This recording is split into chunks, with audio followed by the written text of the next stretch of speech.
Hello everyone. Today I want to talk to you about a cool theme, science. What is science and what are scientists? Right? Are you a scientist? Look around. Can you see anything in your room or anything in your house or wherever you are right now that you think maybe was created by a scientist or discovered by a scientist? Well, guess what? You are a scientist. Kids are natural scientists. Every kid is a scientist. Now, as you get older, some people sort of stop becoming scientists and become other things, but all children are scientists. And I think you should stay that way. I think you should stay a scientist for the rest of your life, no matter what your job is. Even if you're going to be a dentist, you should be a dentist and a scientist. But let's figure out what that means and what a scientist is. And you can figure out maybe why I'm saying that, all kids are scientists. All right, so let's look at this. What is a scientist? You can see a picture here. Scientist, maybe if you use your imagination, a scientist looks sort of like this. We can see the lab coat, that white coat, some different tools, All right, and so let's see. It says a scientist, and over here on the side we got some things that scientists do. So scientists ask questions, and that's the main reason why I said before that all kids are scientists, because children ask tons of questions all the time. You ask your teachers questions, you ask your friends questions, you ask your parents questions. You're asking questions all the time because that's how you learn about the world. Right? And that's exactly like a scientist. Now, as people get older, sometimes they stop asking questions because maybe they think they already know the answers. So then maybe their people, as you get older, are less like a scientist. But I think the best thing is to keep asking questions for your whole entire life. So it says a scientist asks questions.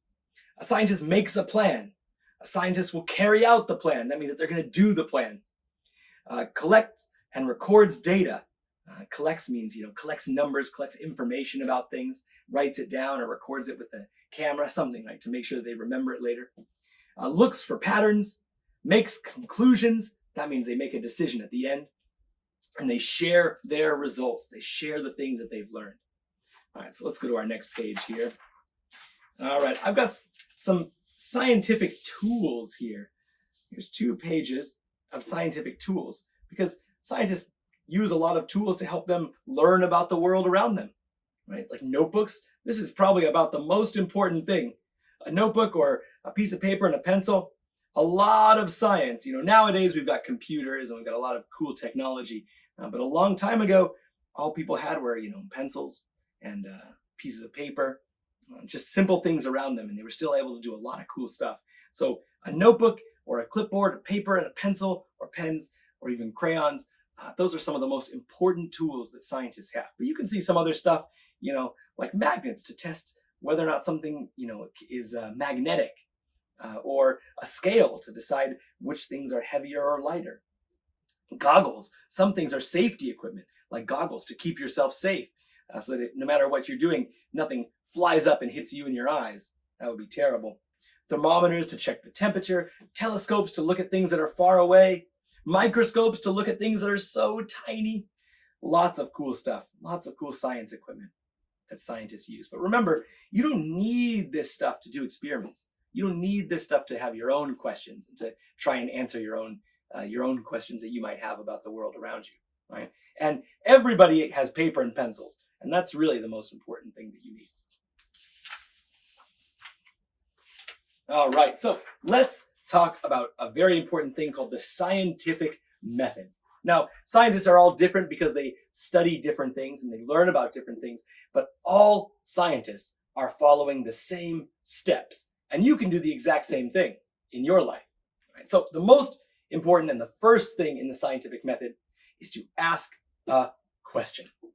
Look at the world around you and ask a question. Like if you look up at the sky and you see a beautiful blue sky and some white fluffy clouds, what are those clouds made out of? You might think you know, but do you know for sure? So you can ask a question. Okay, now you might be right, you might be wrong. That's not important yet. The first thing is just to ask any question. So you might say, I think that maybe those clouds are actually made out of cotton candy. Now, you might be laughing because you might think, Mr. Gregor, that's silly. Those clouds are not made out of cotton candy. But that's okay. Don't worry about it. Ask a question. What are those clouds made out of? What are those clouds made out of? right? Now, the next step is to make an observation. I can see them. Well, okay, the clouds can float up in the sky, right? So they're not that heavy. So I don't think they're made out of rocks, because rocks are pretty heavy. Maybe rocks would fall down. That's one thing I can observe. To observe means something that you can see. What do you see about the clouds? Okay, I can see that they move. I can see that sometimes they're big and sometimes they're small. Sometimes they're very thick, like you can't see anything through them. And sometimes they're like, you can see a little bit of blue sky through the clouds. So those are all observations that you can make, things that you can see about those clouds in the sky. So next, make a hypothesis. Now this is what I was talking about before. Maybe they're made out of cotton candy. Now cotton candy is pretty light. Cotton candy is pretty light. So maybe they're made out of cotton candy up there in the sky. A hypothesis means a guess. A guess. Now it doesn't matter if you're right or wrong. That's one of the most important things about science. Don't worry about being right or wrong, because no matter what, you will learn something. So at the end of all of this, if clouds are made out of cotton candy, I'm right. I'm not right, of course, but if I was right, I could say, I learned something. Clouds are made out of cotton candy. But if clouds are not made out of cotton candy, which they're not, if clouds are not made out of cotton candy, did I learn something? Yes, I learned that clouds are not made out of cotton candy. So no matter what, if I'm right or if I'm wrong, either way, I learned something. Either way, I learned something. Let's go back through these first 3 steps. Ask a question. Hey, what are those things up there? Make an observation. They're fluffy. They're kind of big. They look a little bit soft. They're up in the sky. They don't look hard. They look like they're light. Make a hypothesis. I think they might be made out of cotton candy. All right, those are my first 3 steps in the scientific method. All right, next, conduct an experiment. So experiments means something that tests the world around us. So now I said, I thought maybe those clouds were made out of cotton candy. So what could I do to test that? What can I do to test this? I would have to get some clouds. I would have to go up into the clouds, right? Well, let's see. I could maybe get a hot air balloon and float up in the sky in a hot air balloon, and then until I'm up around the clouds. Or I could fly through in an airplane or maybe a helicopter or something like that. That could be an experiment. So I'm going to go up there and I'm going to scoop up some cloud, and then I will see if it's cotton candy, right? Because if it can scoop up into a cup and it looks like cotton candy, I can taste it. That's an experiment. Does it taste like cotton candy? Does it smell like cotton candy? That could be my experiment, right? Now, we don't know yet if we're right or wrong. An experiment is just a test. It's just a test. All right. Analyze the data. Analyze means like think about, and the data means what did we learn from the experiment? What did we learn from the experiment? Now, data might be pictures. It might be samples, like if I scoop some clouds and I put it in a jar and I look at it later, that could be a sample. That could be data. It could be numbers. It could be pictures, videos, numbers, writings, anything that you've learned, anything that you learned from your experiment. So think about that. So maybe I go up and I scoop up the cloud and I realize I can't grab it, but I could grab cotton candy, but I can't grab a cloud. Well, that's something that I've learned, right, from my experiment. I was not able to grab it. How much was I able to grab? 0. That maybe is my data. I was able to grab 0 cloud. Okay, well, we learned something new. Okay, I can't grab it. How much was I able to taste? So I could put it in my mouth. I tried to put it in my mouth. I opened my mouth and hope, but I didn't taste any cotton candy. Okay. Now, the next step, after we think about after our experiment, we collected all of our information, now we're thinking about it. The next step is to draw a conclusion. That doesn't just mean draw a picture. Draw a conclusion means to think about an answer from the experiment. So what I do is I think, okay, I thought the clouds were made out of cotton candy. I did my experiment. I went up in a hot air balloon. I tried to grab some of that cloud cotton candy and I couldn't grab it.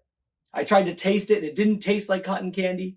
I tried to smell it, it didn't smell like cotton candy. So what is my conclusion? What do I think is the answer to my hypothesis? I think that maybe I was wrong. I think that maybe clouds are not made out of cotton candy because I couldn't grab it, I couldn't taste any cotton candy, and I couldn't smell any cotton candy. So I think that my hypothesis was wrong. Now, that's a very important thing to say as a scientist. Scientists should not care if they're right or wrong. They should just care, did I learn something? And I did learn something. Even though my idea was wrong, I did learn something. I learned that they're not made out of cotton candy. So I should feel happy about that. Oh, great. Now I can keep going and I can think, okay, well, what else could it be? Maybe it's something else. Okay. But let's keep going with our scientific method. Actually, let's review really fast just to make sure we remember. So, first step, ask a question. Hey, what are those things up in the sky? Number 2, make an observation. All right, well, they're white and they're fluffy and they look light. They don't look too heavy. They can change their shape. Okay, those are all observations. Number 3, make a hypothesis. I think they might be cotton candy. Number 4, conduct an experiment. I'm going to float up in a hot air balloon and try and grab some. Number 5, analyze the data. Think about what I learned from my experiment. Number 6, draw a conclusion. Think about my hypothesis and decide, was I right or wrong? Well, maybe I think this time I was wrong, but that's okay. I'm not worried about that. All right, here we have a very important one. Report your results. Now, science, of course, sometimes you might do some experiments, you might learn things, right? But if you don't share that information with other people, right? Somebody else might have that same exact question, right? Somebody else might be looking at the clouds and might think, what are those things? Maybe they're made out of cotton candy. And I did an experiment, so I can answer that question for them. I can say, nope, they are not cotton candy. I thought they were, but they are not cotton candy. So report your results means share what you have learned. That's really, really important. During this sort of coronavirus period, people were trying to create vaccines, right? Shots that can help protect our bodies from the coronavirus. And one of the reasons why the scientists and the doctors were able to make those vaccines, those shots, so quickly is because they did a great job of sharing information, sharing their tests, sharing the things that they learned with scientists all around the world. That way, everybody could work a little bit faster. And as a result, we got vaccines much faster than we usually do. So report your results means share your information with other people, right? Now, that's the end of our scientific method steps. That's the last step, sharing your information. But if your hypothesis was wrong, like my hypothesis was wrong, that the clouds are not made out of cotton candy, then I can go and I can start again. And I can think, okay, when I scooped it, I couldn't grab it. So actually, I don't think it is a thing, like a big thing, big solid thing that I can hold. It must be something different. Maybe it's more like a gas or something. And then I can come up with a new hypothesis and I can create a new experiment and I can test that and I can decide if that hypothesis was correct. So you don't have to be right your first try. And no matter how many times you're wrong, it's always exciting because you still get to say, I learned something. I learned that this is correct or I learned that it's not correct. And either way, you learn something. That's very important. It's very, very important. All right, so let's look at how scientists figure things out, right? How they do things. So all people have these 5 senses, or most people have these 5 senses, and we use these 5 senses to help learn about the world around us. So we've got a sense of sight, a sense of hearing, a sense of touch things, a sense of taste, we can taste things, and a sense of smell. We can smell things with our nose. We can use those senses to help us do our experiments, right? I went up and I tried to touch the cloud because I thought maybe it would feel like cotton candy, but it didn't. I tried to taste the cloud to see if it tasted like cotton candy, but it didn't. I tried to smell the cloud to see if it smelled like cotton candy, but it didn't. So I used my sense of touch, my sense of smell, my sense of taste. I might have even used my sense of sight because maybe when I got into the cloud, it didn't even look like cotton candy when I was close to it, maybe. So scientists use these 5 senses to help them understand the world around them. And nowadays we have amazing computers that can do all sorts of cool things, and we can use sort of the other senses that the computer can use, right? Some computers can sense whether something is magnetic, right? Whether it can stick with a magnet, or exactly how hot or cold, or how much pressure there is in the air, squeezing things. We have a lot of other senses that we can use by using technology, but we have these 5 human senses that everybody has that we can use together. All right. So here we go. Here's a picture. This is our last picture for this, talking a little bit about what scientists use and what they use these things to do. So let's read through this here. So scientists use their minds, that means your brain, they use their minds to question, analyze, and hypothesize. So question, to ask a question, to analyze, to look at the information and decide what's right or wrong, or compare things, and to hypothesize. I think that, ... That's a hypothesis. I think that it might be, ... I think the cloud might be made out of cotton candy.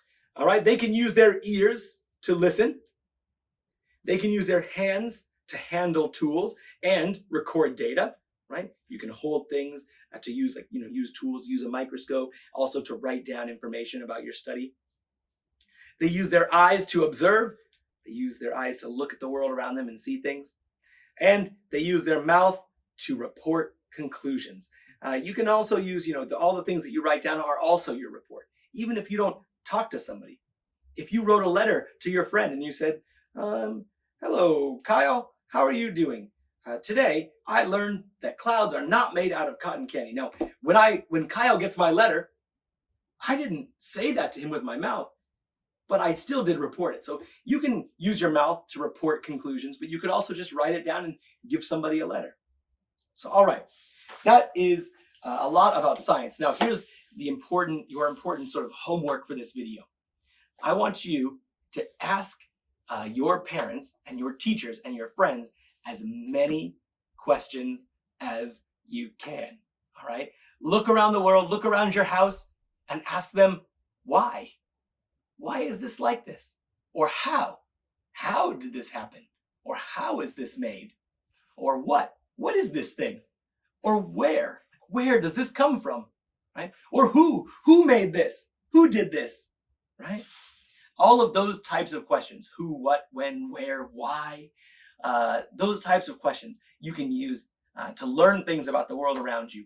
And the more questions you ask, the more things you're going to learn, right? And just because somebody answers your question, you can keep asking more questions, right? You can say, why is it like this? And if they give you an answer, you can say, okay, but why is this like that? You can keep asking more and more questions, more who, what, when, where, or why types of questions to keep getting deeper and deeper and learning more and more about the world around you. All right, so that's your homework. Ask as many questions as you can. Are you ready? Think about some questions. When I say go, you got to turn around and find somebody to ask a question to. On your mark, get set, go. See you next time. Have fun asking questions.